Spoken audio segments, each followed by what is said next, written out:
Hey guys, I've had a few people request a little bit of an update on what's happening in our patch. So at the moment it's July, which is the middle of winter for us. We don't really get a winter, it's probably more like a cool temperate summer equivalent. Our lows probably get down to around 10 on a really cold day. We might get to 5 degrees Celsius, and our high temperatures are usually around about the 21, 22. Sometimes we'll get a 24 day, so it's not actually really cold. So I'll just give you a little bit of a tour of what's going on in our patch at the moment. So out the back here we've got our raised beds, and my dog Lucy the beagle is over there. So in here I've got all my root veggies in this one. Over there I've got some leeks, onions, a bit of eggplant action. In that back corner I grow a lot of perennial things, but I did have a nematode issue and I'm growing some mustard and brassicas over there.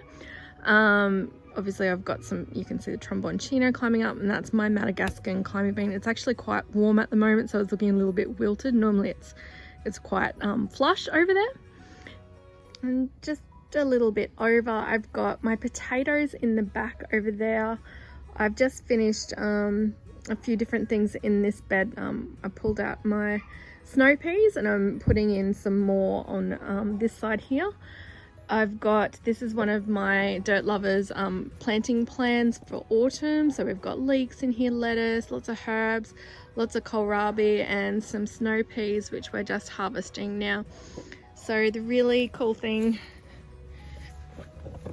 that I love to grow during this time of year is the kohlrabi. So this is the first time I've grown just the plain green one. Normally we just grow these purple ones, but it's a really good sort of quick growing equivalent of cabbage in my opinion. Really good one to grow. So that's our little patch there. Over here we've got some pots, again some of our planting plans for my membership. These are just for small space areas, and I've got a tomato there and another tomato over there, and these are the potatoes, which so far are okay. So this is our newest thing, which is a veg pot. It's not actually new, it's secondhand. I swapped it on a swapping Facebook group. We had some old Tumblr compost bins, and the people who owned this weren't able to get it to work very well. Turned out it was the wicking cells that were actually smashed, so it was just becoming anaerobic in the bottom.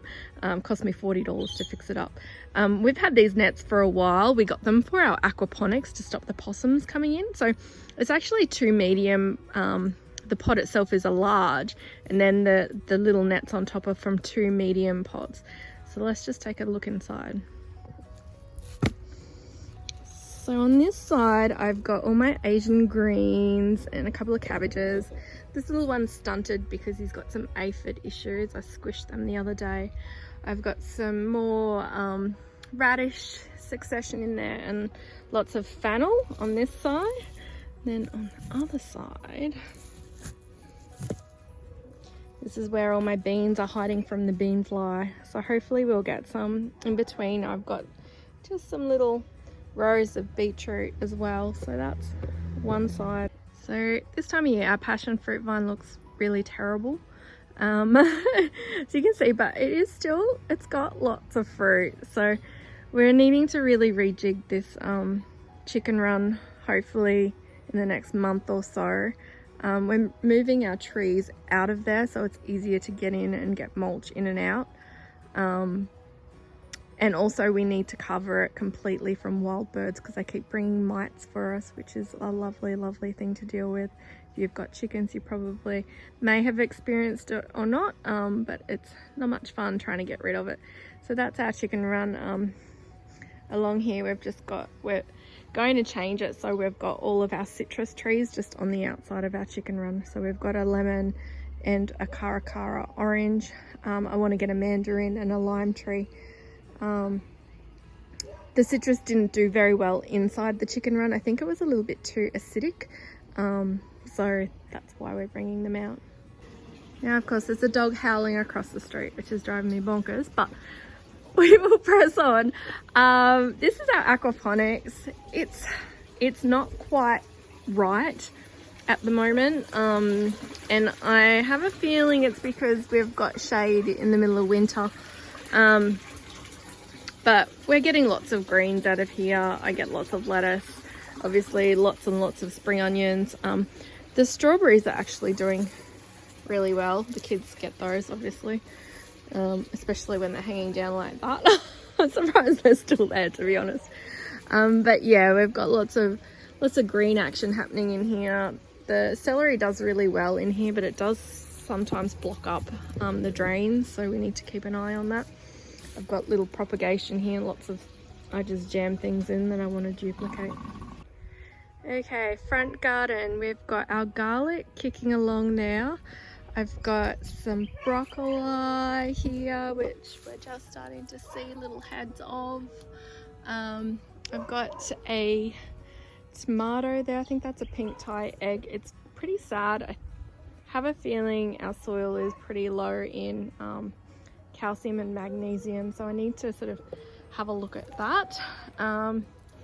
Then just some more greens over this side. In the middle we've got our lovely purple potted peas, which is really cool.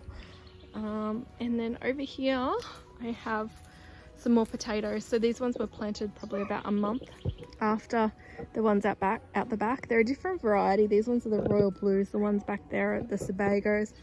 They don't look as happy, but it is very dry out here, and I've turned off this irrigation just so they don't get waterlogged, but we'll see how they go. Okay, and this is our other front garden. Dog across the street's barking at me. But basically we've got some broccoli here, we've got some more purple potted peas along here, we've got some fennel going really nicely in there, some more tomatoes, zucchini that's not really doing much. They don't really like winter, I've decided, and lots of beautiful tomatoes. So we've got 5 different varieties in here. I have overplanted, but they seem to be doing all right. So I need to come out and thin them a bit, but I've got these tigerellas. These ones are tropics. We've got a brandy one down there. I've got some San Marzano there, and you can see it through there, but they're mortgage lifters over there. So we should be pretty well stocked with tomatoes. So this is our wicking bed. We found that it dropped a lot over when we got lots and lots of rain, and what happened was these capsicums and chilies, they just must have been sitting in water, so I had to sort of adjust the drain, which we've got down there. Since I've topped it up, adjusted the drain, it's doing really well. Obviously we've got lots of chilies that I need to come out and pick. I think this habanero is it's a jalapeno. I think it's actually got mites. I'm not entirely sure. It's been one of those things that I've been battling with for a while. So at my little propagation station, it's actually not looking as lush as it normally is. I use one of these plug trays, and I just sort of move along each sort of month. So I just planted out a whole bunch of lettuces. So these were all lettuces, and I've got to get some more in. But as you can see, we've got on the go, we've got more kohlrabi, more pak choys. We've got some tatsoys just starting to come up. Lots of lettuce, more kale because I'm eating a lot more these days. I used to hate it, but I like it a bit more now. I've just planted some more tomatoes, so I'm super excited to try a couple of different varieties and get them in before summer starts. So thanks for watching. I hope you enjoyed our little tour of what's happening in the middle of winter in our patch. If you liked, please like the video, and also leave a comment below and say hello. And if you've got any questions, please sing out. I'll see you guys next time. See you.